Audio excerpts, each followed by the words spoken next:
cadre des élections de la Chambre panafricaine de commerce et d'industrie PACCI qui se tiennent du 17 au 18 août, le Tchad présente Ali Hadi Mahamad Seyid à la présidence. Nommé par la Chambre de commerce, d'industrie, d'agriculture, des mines et de l'artisanat du Tchad, ainsi que par celle du Cameroun, Ali Hadi part favori sur la base de ses 25 années de service dédiés au secteur privé et le soutien de plusieurs pays amis. Outre le candidat du Tchad, la zone centrale compte aussi Albert Youma Moulimbi de la RDC, proposé par la Chambre de commerce de son pays. Les autres zones Est, Ouest et Sud présentent des candidats notables tels que Mustapha Ramadan du Kenya, Georges Mauricio, président de la Chambre de commerce du Nord, et Shakuba Kawesha, président de la Chambre de commerce et d'industrie de Zambie. Lors d'un sommet mondial sur la médecine traditionnelle ce jeudi 17 août, l'OMS propose à ses États membres de mieux intégrer les médecins traditionnels dans les systèmes de santé. À l'ouverture en Inde d'un sommet mondial sur la médecine traditionnelle, le directeur général de l'OMS, Dr Tedros Adhanom, a invité ses États membres à formuler des recommandations spécifiques fondées sur des données probantes et exploitables. Celles-ci pourront ainsi servir de base à la prochaine stratégie mondiale de l'OMS en matière de médecine traditionnelle. Dans son discours lors de ce sommet, le chef de l'OMS a rappelé l'histoire de la médecine traditionnelle qui, selon lui, est aussi ancienne que l'humanité elle-même. Tout au long de l'histoire, les peuples de tous les pays et de toutes les cultures ont eu recours à des guérisseurs traditionnels, à des remèdes maison et à des connaissances médicinales ancestrales pour répondre à leurs besoins en matière de santé et de bien-être. Pour lui, la médecine traditionnelle n'appartient pas au passé. Le président du comité olympique et sportif tchadien Coste Idriss Dokoni Adiker a rendu visite ce jeudi 17 août au boursier olympique de taekwondo Casimir Bettel en stage préparatoire des Jeux olympiques en Allemagne.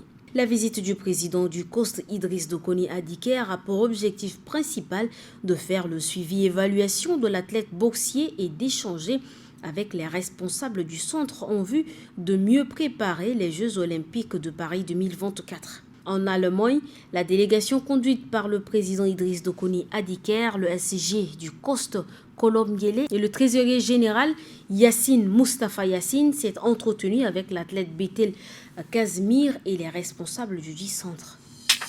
Plusieurs individus destructeurs de l'environnement ont été arrêtés et présentés à la presse locale à Massakoré le 16 août par le directeur général de la garde forestière et faunique, le général de brigade Borkhit Ali Diar, en présence du gouverneur Satadim Succès Noël. Ces destructeurs de l'environnement ont été interceptés avec 20 charrettes en provenance du Chariba-Girmi pour les vendre à Dagana.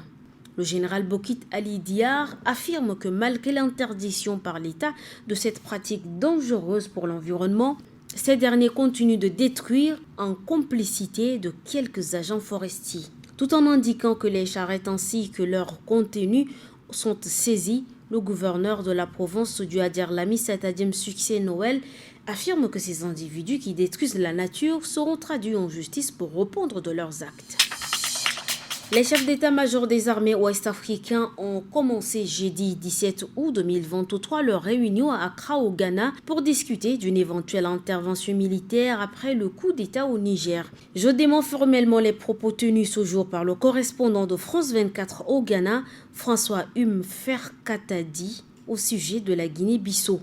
Je voudrais assurer de la parfaite concordance de mon pays avec les décisions de la CEDEAO prises à la réunion des chefs d'état-major, a démenti sur son compte Twitter vendredi 18 août Umaro Sissoko Embalo, président de la Guinée-Bissau.